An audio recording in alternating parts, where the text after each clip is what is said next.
네, 반갑습니다. 오늘은 우리가 고난 주간을 맞이해서 우리가 마태복음 26장의 말씀을 통해서 예수님의 위대한 기도라는 제목으로 함께 우리가 말씀을 통해 은혜를 나누도록 하겠습니다. 자, 겟세마네 동산은 예수님께서 평소 즐겨 찾으시고 또 기도하신 장소가 바로 겟세마네 동산이죠. 특별히 오늘 본문은 십자가를 목전에 두고 겟세마네 동산에서 그야말로 사투를 벌이며 기도하시는 장면이 오늘 본문에서 나오고 있는 것을 보게 됩니다. 본문 38절을 한번 보시기 바랍니다. 이에 말씀하시되 내 마음이 매우 고민하여 죽게 되었으니 너희는 여기 머물러 나와 함께 깨어 있으라 하시고, 우리는 이 38절의 이 구절을 통해서 지금 예수님의 마음이 어떠하신가를 알 수가 있게 됩니다. 예수님께서는요, 매우 고민하여 죽게 될 정도의 고통을 가지고 지금 기도하고 계시다는 것을 보게 됩니다. 39절을 보시면 조금 더 자세하게 나와 있습니다. 조금 나아가사 얼굴을 땅에 대시고 엎드려 기도하여 이르시되 내 아버지여, 만일 할만하시거든 이 잔을 내게서 지나가게 하옵소서. 그러나 나의 원대로 마시옵고 아버지의 원대로 하옵소서 하시고, 예수님은요, 얼굴을 땅에 대고 기도하셨다라고 이렇게 기록하고 있습니다. 당시 유대인들의 일반적인 기도의 모습은요, 서서 기도하는 것입니다. 서서 두 손을 들고 기도하는 것이 일반적인 기도의 모습이었습니다. 하지만 지금 예수님께서는 얼굴을 땅에 묻고 기도하고 계신 것을 보게 돼요. 이것을 볼 때 예수님께서는요, 지금 얼마나 절박한 상황 가운데 절박한 심정으로 기도하고 있는가를 우리가 확인하게 되죠. 특별히 누가복음 22장 44절 말씀 보면 이렇게 기록이 되어 있습니다. 예수께서 힘쓰고 애써 더욱 간절히 기도하시니 땀이 땅에 떨어지는 핏방울 같이 되더라. 힘쓰고 애써 더욱더 기도하셨다라고 이렇게 표현하고 있습니다. 그렇게 기도했을 때 땀이 땅에 떨어지는 핏방울과 같이 되었다, 이렇게 기록하고 있는 것을 보게 돼요. 여러분, 이것은요, 과장된 표현이 아니고요, 그만큼 열심히 기도하셨다라고 하는 과장된 표현이 아니고요, 의학자들에 의하면 실제로 땀이 핏방울과 같이 될 수 있다고 합니다. 이런 현상을요, 혈안증이라고 하는데요, 사람이 극도로 긴장하게 되면 이 몸에 있는 모세혈관이 터지기 때문에 땀구멍으로 피가 함께 섞여서 나오는 현상이 일어나게 된다고 합니다. 이것을 볼 때요, 지금 예수님의 기도는 간절한 정도가 아니라 정말로 그야말로 진액을 쥐어짜는 생사를 건 기도였다는 사실을 알게 돼요. 우리가 일반적으로 생각하는 그런 간절한 기도와는 비교할 수 없을 만큼 예수님이 정말로 생명을 걸고 생사를 걸고 하는 기도였다는 사실을 알 수가 있게 됩니다. 그래서 히브리서 5장 7절 말씀 보면 예수님의 기도를 이렇게 기록하고 있습니다. 그는 육체에 계실 때에 자기를 죽음으로 능히 구원하실 이에게 심한 통곡과 눈물로 간구와 소원을 올렸고 그의 경건하심으로 말미암아 들으심을 얻었느니라. 다시 말하면 예수님의 기도는 간절함과 눈물과 통곡이 있는 그야말로 치열한 영적인 전투와 같은 기도였다라는 것을 알 수가 있게 됩니다. 그러면 여러분, 왜 예수님은 십자가를 앞두고 지금 이런 기도를 드리고 있는 것일까요? 예수님이 십자가를 져야 할 것을 몰랐기 때문일까요? 갑자기 하나님으로부터 십자가를 져야 한다는 그런 어떤 명령을 받았기 때문에 당황스러워서 예수님이 이렇게 기도하고 있는 것일까요? 그렇지 않죠. 이미 예수님께서는요, 본인이 십자가를 지고 죽어야 한다는 사실을요, 몇 번씩이나 제자들에게 말한 것이 있고요. 또 예수님도 이 일을 위해서 예수님이 이 땅에 오셨다는 것을 누구보다 예수님은 잘 알고 계십니다. 그렇다면 왜 예수님은 이렇게 고통스러워하고 계신 것일까요? 알고 있지만 막상 십자가를 지려 하니까 두려움 때문에 예수님이 지금 이렇게 기도하고 있는 것일까요? 물론 예수님도 육체를 입고 이 땅에 오셨기 때문에 죽음과 고통에 대한 두려움이 있으셨을 것입니다. 하지만 단순히 그것 때문은 아니죠. 만약 죽음이 두려웠기 때문이라면 어쩌면 예수님은 순교자들보다 못한 분이 되실 수가 있어요. 여러분, 성경에 나오고 있는 순교자들을 한번 보시기 바랍니다. 스데반이나 베드로나 바울뿐 아니라 히브리서에 나오고 있는 순교자들의 모습을 보면 어떻습니까? 이들 모두가 죽음 앞에 초연한 모습을 하고 있었던 것을 보게 돼요. 죽음 때문에 벌벌 떨거나 생명을 구걸하는 사람은 한 명도 없었습니다. 그런데 예수님께서 십자가와 죽음이 두려워서 땀방울이 핏방울이 되도록 기도하셨다는 것은요, 더욱더 말이 되지 않는 해석이에요. 예수님의 이 기도는요, 우리가 생각하는 것 이상의 더 깊은 의미가 담겨져 있는 것이에요. 왜 예수님이 이렇게 십자가를 앞두고 간절히 기도할 수밖에 없으셨는가? 그것은요, 예수님의 죽음은 단순히 인간적인 죽음이 아니기 때문에 그래요. 예수님의 죽음은요, 예수님이 십자가에 달려 죽는다는 것은요, 하나님의 진노를 의미하는 것이기 때문에 그렇습니다. 28절 보시면은요, 읽지는 않았지만 28절 보시면 이 잔을 내게서 지나가게 하옵소서. 예수님이 이렇게 기도하죠. 여러분, 여기서 의미하고 있는 이 잔이 무엇입니까? 잔이 의미하고 있는 것이 무엇입니까? 그것은요, 하나님의 저주를 상징하는 것입니다. 이 잔을 내게서 지나가게 하옵소서라고 하는 것은요, 하나님의 저주가 내게서 지나갈 수 있도록 해 주십시오라고 기도하는 것과 마찬가지라는 거예요. 여러분, 하나님의 저주가 무엇입니까? 하나님의 저주는요, 다른 게 아니에요. 하나님으로부터 버림받는 것이 하나님의 저주예요. 하나님께 버림받는 것보다 더 큰 저주가 없어요. 어떤 사람은 질병이 저주라 하고, 죽음이 저주라고 하고, 다른 것들이 저주라고 말하겠지만, 그 모든 것들은요, 하나님으로부터 버림받는 것과 비교했을 때는 아무것도 아니에요, 사실은.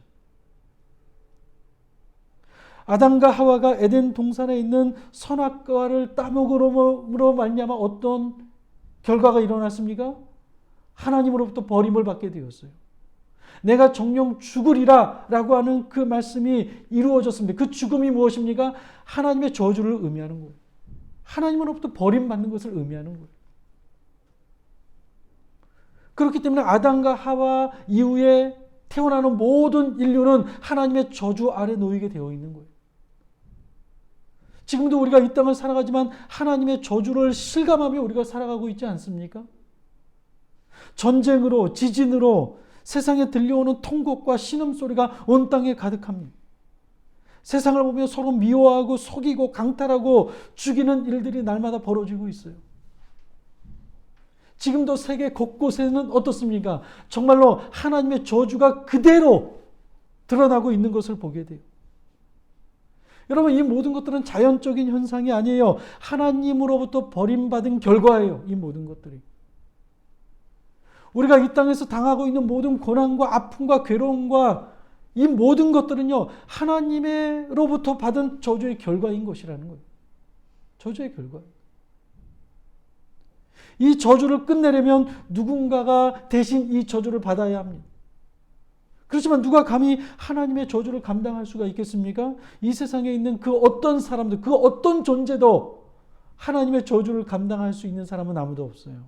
오직 한 분, 죄가 없으신 예수 그리스도만이 하나님의 저주를 감당하실 수 있는 유일한 분은 예수 그리스도 한 분밖에 계시지 않죠.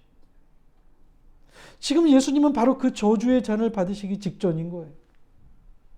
하나님의 저주가 무엇이라고요? 하나님으로부터 버림받는 것. 예수님은 지금 하나님으로부터 버림을 받아야 합니다. 어떻게 해요? 십자가에 달려 죽으심으로 하나님으로부터 버림을 받으셔야 돼요. 그러니 어찌 예수님께서 땀이 핏방울이 되는 이 기도를 드리지 않으실 수가 없겠습니까? 죽음이 문제가 아니에요. 고난과 고통이 문제가 아니에요. 예수님은요, 지금 이 순간에도 어떻게 해서라도 하나님으로부터 버림받는 이 저주로부터 피하고 싶은 그런 마음으로 지금 예수님이 겟세마네 동산에서 땀이 핏방울이 되며 기도하고 계신 것입니다. 본문을 보시면요, 예수님께서는 제자들과 함께 기도하기를 원하셨습니다. 38절을 보시기 바랍니다. 이에 말씀하시되 내 마음이 매우 고민하여 죽게 되었으니 너희는 여기 머물러 나와 함께 깨어 있으라 하시고, 함께 깨어 있는다는 것은 무엇을 의미합니까? 함께 기도하라는 것이죠. 예수님께서는 가장 치열한 전쟁이 치러지고 있는 이 순간 제자들이 함께 기도하기를 원하셨습니다. 그런데 제자들은 어떠했습니까? 40절을 보시기 바랍니다. 같이 읽어볼까요? 제자들에게 오사 그 자는 것을 보시고 베드로에게 말씀하시되 너희가 나와 함께 1시간도 이렇게 깨어 있을 수 없더냐. 예수님께서 제자들이 있는 곳에 와보니 어떻습니까? 제자들이 잠을 자고 있는 거예요. 다시 43절을 보십시오. 다시 오사 보신즉 그들이 자니 이는 그들의 눈이 피곤함 일러라. 예수님께서는 기도하시다가 반복해서 제자들에게 오셨지만 제자들은 여전히 잠을 자고 있었던 것을 보게 돼요. 피땀 어린 기도를 드리시는 예수님과 잠을 자고 있는 제자들, 너무나도 대조되는 모습이죠. 피곤했다고 하는데 여러분, 아무리 피곤하다 할지라도 지금 이 사태의 심각성을 알고 있다면 어찌 잠을 잘 수가 있겠습니까? 그러니까 제자들은요, 지금 무슨 일이 일어나고 있는지 전혀 모르고 있는 거예요.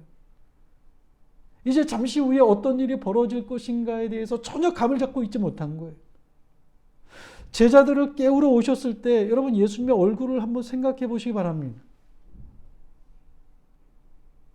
정말로 그렇게 간절히 기도하시고 고난의 흔적이 예수님의 얼굴에 고스란히 담겨져 있었을 거예요. 피땀 흘리며 기도하신 예수님의 얼굴은요, 그야말로 처절한 얼굴이었을 것입니다. 그런데 그런 예수님의 얼굴을 보고도, 그리고 깨어있으라는 예수님의 경고를 들었음에도 불구하고 잠을 자고 있는 제자들의 모습은요, 가히 충격적이기까지 하지요. 여러분, 어떻게 이런 일이 있을 수 있을까요? 가정에서 한번 생각해 보시기 바랍니다. 부모가, 엄마와 아빠가 정말로 심각한 얼굴로 아이들에게 야, 깨어서 같이 기도하자라고 하는데 그 심각한 얼굴을 정말로 보았다면 어떻게 그 순간에 잠을 잘 수가 있겠습니까? 근데 이게요, 처음이 아니에요. 제자들이 전에도 이런 일이 있었습니다. 누가복음 9장을 보시면 예수님께서 제자들과 함께 산으로 올라가셔서 기도하실 때 어떤 일이 일어납니까? 예수님의 용모가 변화되고 모세와 엘리야가 나타나서 예수님과 함께 대화하는 장면을 목격하게 돼요. 그런데 이렇게 영광스러운 순간에 성경의 기록은 뭐라고 기록되어 있냐면요, 제자들이 피곤해서 잠을 잤다고 합니다. 지금 잠을 잘 수 있는 상황입니까? 말도 안 되죠. 예수님의 용모가 변화되고 모세와 엘리야가 나와서 예수님과 함께 대화하고 있는 이 순간에 잠을 잔다는 거, 이건요 정말 분위기 파악 못하는 거예요. 지금 잠을 잔 것 그 자체가 문제가 아니죠. 피곤하면 잠을 잘 수 있죠. 연약한 인간이기 때문에. 문제는 지금은 잠을 잘 때가 아니라는 거예요. 예수님이 분명히 깨어있으라고 말씀을 하셨고 지금 예수님의 그 얼굴을 보았을 때는요, 잠을 잘 수 있는 상황이 아니라는 거예요. 시험이 코앞인데 잠을 자는 학생이 있습니까? 그 학생은요, 공부하는 동떨어져 있는 삶을 사는 거예요. 정신 상태가 썩은 거예요. 아니, 내일 모레가 시험인데 밤을 새서 공부해도 모자랄 판에 쿨쿨 잠만 자고 있으면요, 그거는 상황 파악이 안 되는 거죠. 지금 제자들도 마찬가지예요. 주님이 지금 치르고 있는 영적인 투쟁과 같은 이 모습을 보고 잠을 자고 있다는 것은 단순히 육체적인 문제가 아니라 이것은 영적인 문제라는 거예요. 성경은 저들이 피곤했다라고 말을 하고 있는데요, 육체적인 피곤함뿐만 아니라 영적인 피곤함이 저들에게 있었다는 거예요. 여러분, 제자들의 실패는요, 여기서부터 시작이 된 거예요. 여기서부터. 예수님이 잡히셨을 때 뿔뿔이 다 흩어져 가는 그 순간부터 제자들이 실패한 게 아니고요, 깨어 기도해야 할 시간에 잠을 자고 있는 여기서부터 이들은 이미 실패한 겁니다. 예수님은 여기서부터 성공을 한 거고요. 그렇기 때문에 십자가를 지시고 모든 사역을 이루실 수 있으셨던 것이고요. 제자들은 여기서부터 실패한 거예요. 실패와 성공의 기준이 어디인지 아십니까? 기도의 자리예요. 기도의 자리. 여러분, 예수님이 깨어 있어야 한다고 말씀하시는데 잠을 잔다는 것은 지금 제자들은요, 몸은 예수님과 함께 있을지 모르겠지만 주님과 전혀 무관한 길을 가고 있다는 것을 보여주고 있는 거예요. 물론 우리는 연약하기 때문에 실패할 때가 많습니다. 로마서 7장에서 바울이 고백한 것과 같이 마음은 선을 행하고 싶지만 악을 행하며 살아가는 것이 우리들이죠. 하지만 지금 상황은 달라요. 왜 제자들이 예수님과 함께 기도에 동참하지 못한 것입니까? 예수님의 근심과 걱정과 치열한 영적인 전투의 모습을 보고도 기도하지 못한 이유가 무엇입니까? 다른 게 아니에요. 깨어있지 못했기 때문에 그래요. 깨어있지 못했기 때문에. 깨어있지 못하니 때를 분별할 수 없었던 것이고, 때를 분별하지 못하니 육신을 쫓아 몸이 원하는 대로 끌려다닌 거예요. 때문에 결국 예수님과 멀어지고 급기야 예수님을 모른다고 부인하고 다 떠나가 버린 것이죠.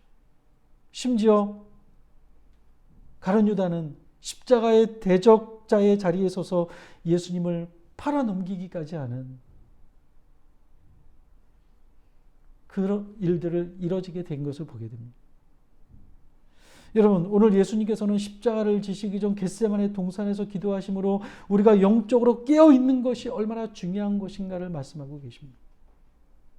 제자들이 실패할 것을 알면서도 이들과 함께 기도하기 위해 산에 올라가신 이유도 바로 이것을 알게 하기 위함이죠. 사단은 끊임없이 기회를 노리고 있습니다.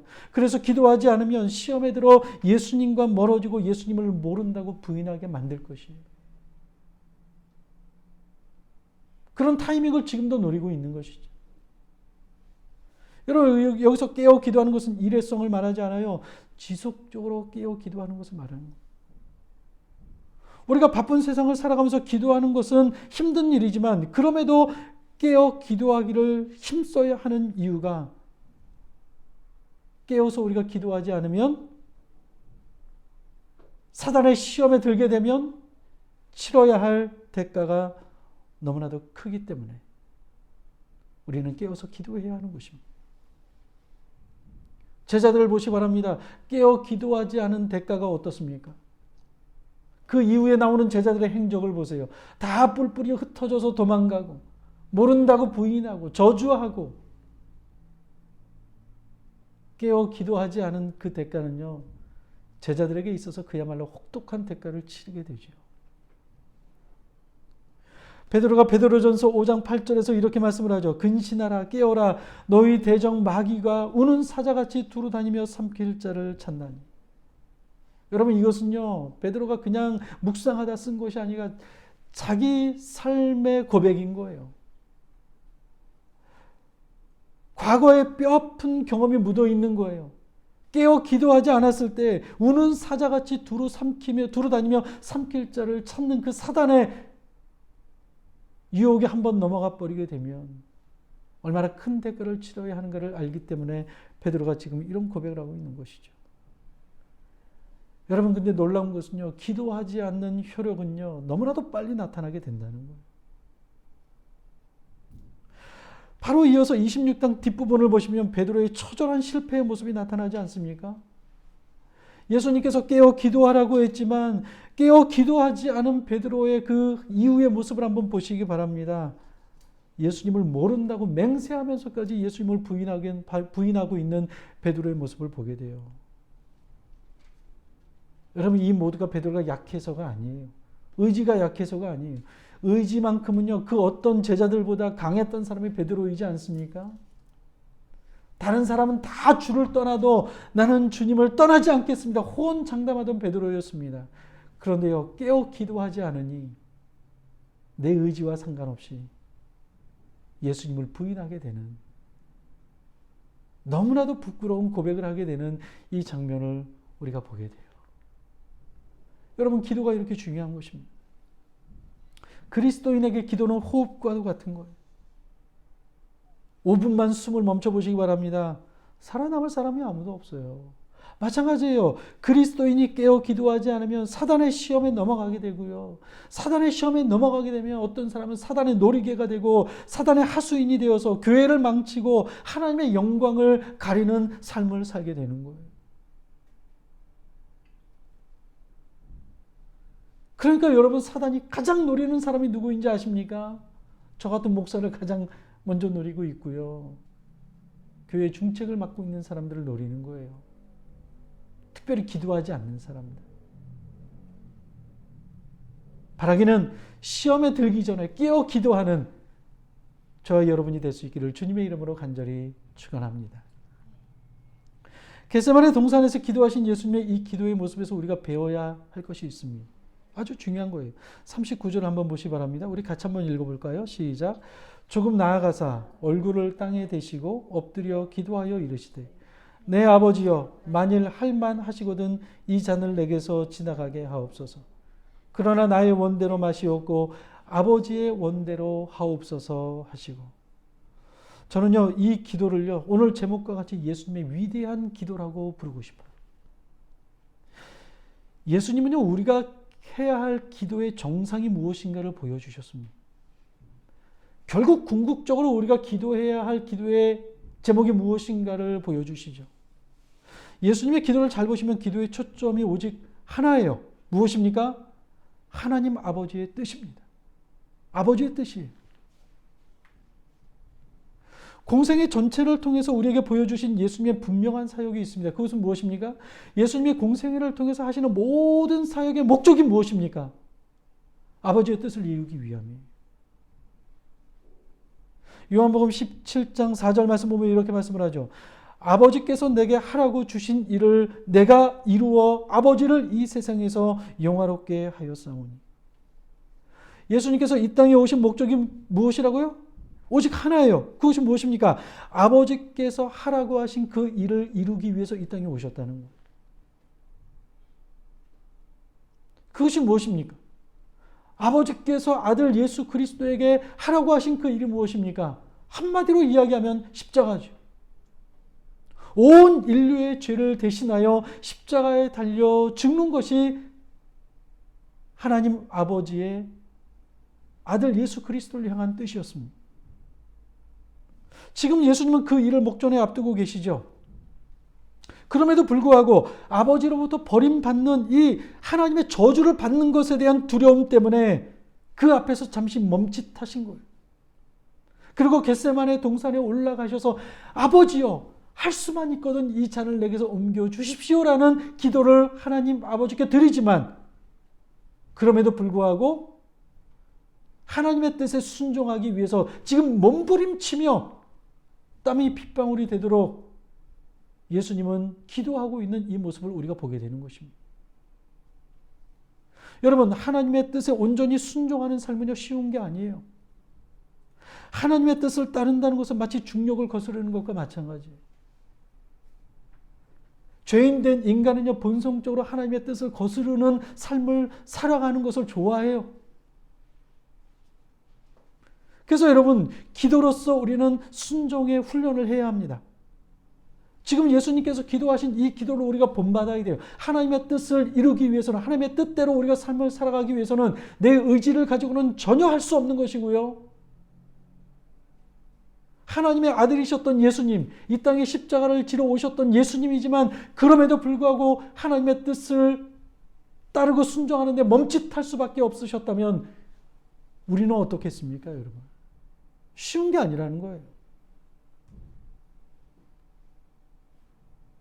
우리가 하나님의 뜻에 순종하는 유일한 길은 한 가지예요. 기도로서 우리의 뜻을 죽이고 하나님의 뜻을 따르겠다는 결단을 해야 한다는 것입니다. 우리는 보통 이렇게 기도할 때가 많습니다. 아버지여, 아버지의 원대로 마옵시고 나의 원대로 하옵소서. 그렇지 않습니까? 물론 노골적으로 그렇게 기도하지 않지만 우리가 기도하는 기도의 내용들을 잘 보시면 마음 깊은 곳에서는요, 끊임없이 아버지의 뜻보다 내 뜻이 이루어지기를 원할 때가 많다는 것을 우리는 고백하지 않을 수가 없어요. 우리의 기도가. 주님이 가르쳐 주신 기도를 보면 뜻이 하늘에서 이룬 것 같이 땅에서도 이루어지기를 원하나이다. 예수님이 우리에게 기도를 가르치실 때 이렇게 기도하라고 말씀하셨어요. 근데 여러분, 이 기도가 얼마나 비장한 기도입니까? 뜻이 하늘에서 이룬 것 같이 땅에서도 이루어지기를 원하는 이 기도가 얼마나 비장한 기도이겠습니까? 우리가 이 주기도문을 외울 때 가볍게 지나갈 수 없는 부분이 바로 이 부분이에요. 하늘의 뜻이 땅에 이루어지는 것은요, 결국엔 무엇을 말하는 것입니까? 내 뜻이 사라져야 한다는 거예요. 내 뜻이. 근데 예수님이 우리에게 가르쳐 주신 기도는요, 내 뜻은 사라지고 하나님의 뜻이 이 땅에 이루어지길 원하는 그러한 기도. 우리가 드려야 할 기도가 바로 그러한 기도라는 것이죠. 내 뜻보다 하나님의 뜻이 우선이라는 겁니다. 오늘 본문 51절을 보시기 바랍니다.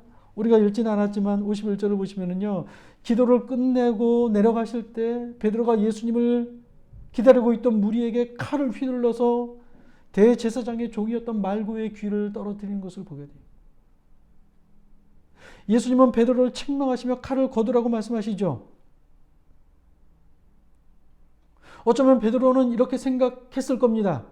지금 예수님을 잡아가려고 하니까 내가 무력을 써서 이것을 막는 것이 예수님을 위하는 길이고 이것이 하나님의 뜻일 것이다라고 생각했을 것입니다.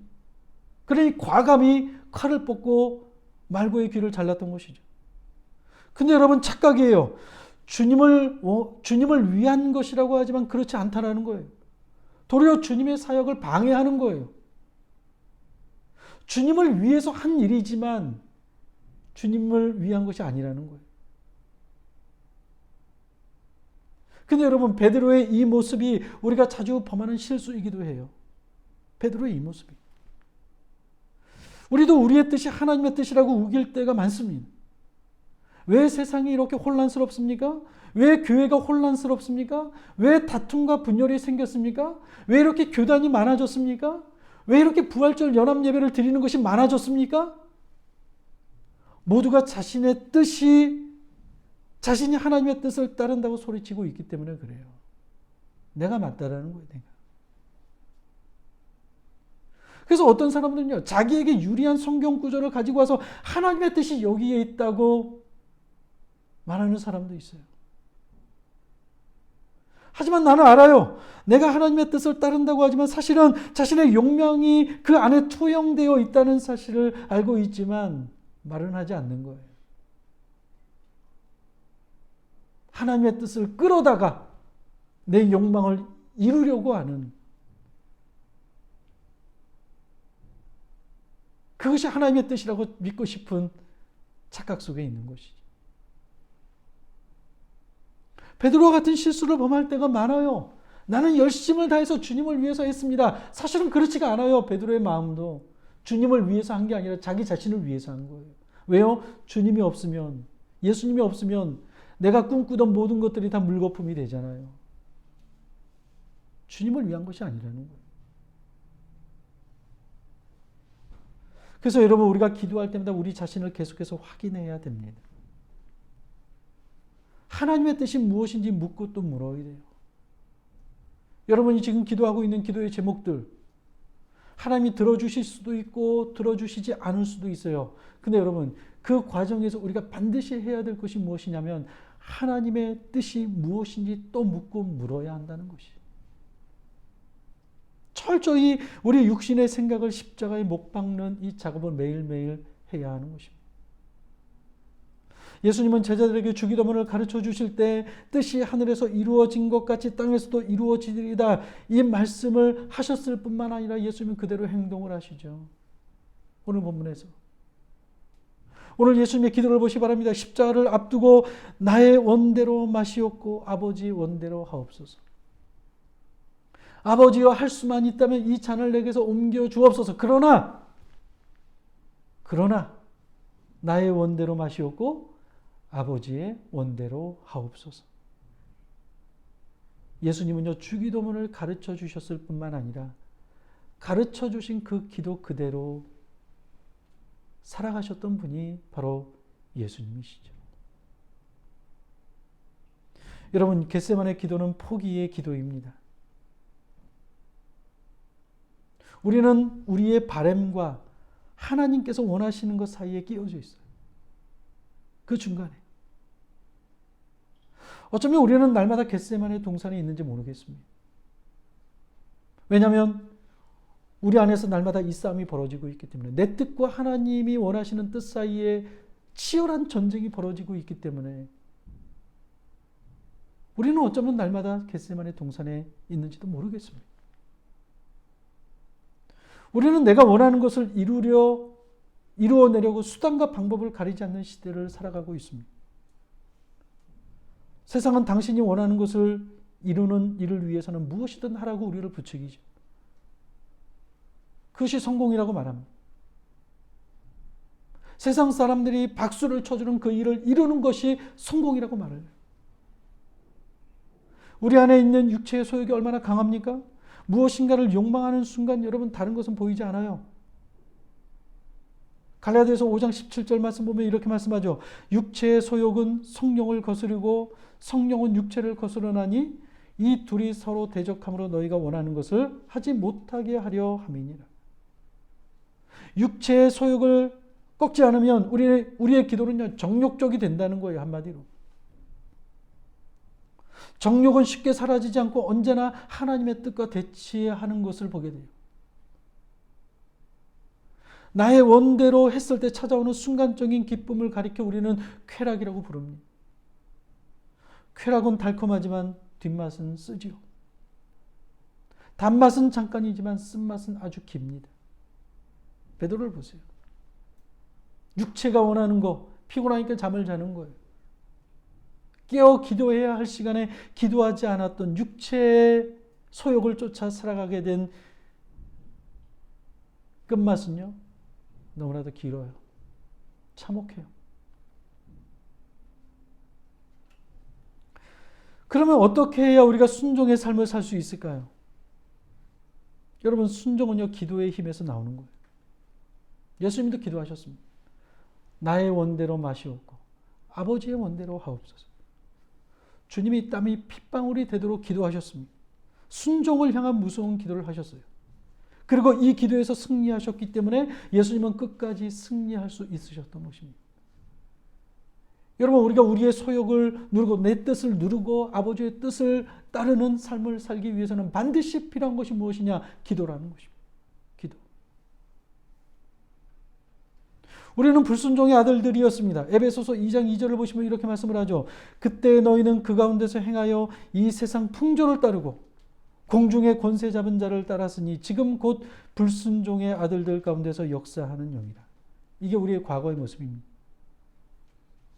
우리는요, 뼛속까지 불순종이 배어져 있어요. 하나님의 말씀대로 살아가기를 원하지 않는 이 불순종의 영이 뼛속까지 우리 안에 숨겨져 있는 거예요. 때문에 하나님의 말씀에 순종하며 그 뜻을 따르기 위해서는요, 우리의 힘과 노력으로는 불가능한 거예요. 그래서 기도하고 또 기도해야 되는 것입니다. 성령을 의지하고 또 성령을 의지해야 되는 이유가 내 힘과 내 능력으로 할 수 있는 일이 아니기 때문에 그래요. 저는 여러분이 여전히 기도할 때마다 제 안에 있는 자아를 보게 돼요. 하나님의 뜻과 나의 뜻 사이에서 여전히 충돌하고 있는 그 모습을 볼 때가 얼마나 많은지 모릅니다. 정답을 뻔히 알고 있음에도 불구하고 하나님의 뜻을 따른다는 것이 정말로 쉽지 않다는 것을 경험하게 돼요. 저뿐만이 아닐 거요. 우리 모두가 마찬가지일 거예요. 하루하루 삶을 살아가면서 하나님의 뜻이 무엇인지 분명히 알아요. 그런데 그 뜻을 따르는 삶을 사는 것이 얼마나 힘들다는 것은 분명히 알고 있죠. 왜요? 맨날 겟세마네 동산에서 우리는 이 두 가지의 뜻 사이에서 갈팡질팡하며 살아가고 있기 때문에 그래요. 그래서 여러분, 매일 기도해야 되는 것입니다. 주님의 위대한 기도를 나도 드릴 수 있도록 해달라고 기도해야 되는 이유가 바로 여기 있는 거예요. 기도 없이 어떻게 하나님의 뜻을 따를 수가 있겠습니까? 사랑하는 여러분, 오늘 우리가 고난주간을 맞이해서 예수님께서 드리신 이 위대한 기도를 다시 한번 묵상할 수 있기를 바랍니다. 왜 예수님이 이러한 기도를 드리셨는가를 다시 한번 우리가 돌이켜볼 수 있기를 바랍니다. 그리고 주님의 기도를 배우기를 원합니다. 주님의 뜻을 주님의 순종을 우리도 배우기를 원합니다. 그래서 우리의 기도가 바뀌고 우리의 삶이 내 뜻을 이루는 삶의 중심이었다면 이제는 하나님 아버지의 뜻을 이루는 삶으로 우리의 삶이 바뀔 수 있게 되기를 바랍니다. 여러분의 기도의 초점이 무엇입니까? 우리의 기도의 초점은 딱 하나입니다. 하나님의 뜻을 알고 그 뜻에 굴복하는 것입니다. 이것을 놓치고 신앙생활하는 것은 아무 의미가 없습니다. 왜냐하면 하나님의 뜻만이 완벽하기 때문에 그래요. 아무리 내 뜻이 맞는 것 같다 할지라도 하나님의 뜻이 완벽합니다. 갈라디아서 2장 20절 말씀 참으로 중요하죠. 이렇게 말씀을 합니다. 내가 그리스도와 함께 십자가에 못 박혔나니 그런즉 이제는 내가 사는 것이 아니요 오직 내 안에 그리스도께서 사시는 것이라. 이제는 내가 육체 가운데 사는 것은 나를 사랑하사 나를 위하여 자기 자신을 버리신 하나님의 아들을 믿는 믿음 안에서 사는 것이라. 반복해서 우리의 삶 속에 끊임없이 고백해야 되고 끊임없이 경험되어야 할 말씀이 바로 갈라디아서 2장 20절의 말씀인 것이죠. 사랑하는 여러분, 바라기는 순종을 위하여 기도의 몸부림을 칠 수 있는 우리 모두가 되기를 바랍니다. 하나님의 뜻을 이루는 삶을 살기 위해서 기도의 몸부림을 오늘 예수님처럼 정말로 땀이 핏방울과 같이 변하는 이런 몸부림의 기도를 우리가 드림으로 말미암아 내 자아를 죽이고 나의 원함을 죽이고 하나님의 뜻에 순목하고 주님의 뜻에 순종하는 삶을 살아가는 우리 모두가 될 수 있기를 주님의 이름으로 간절히 축원합니다.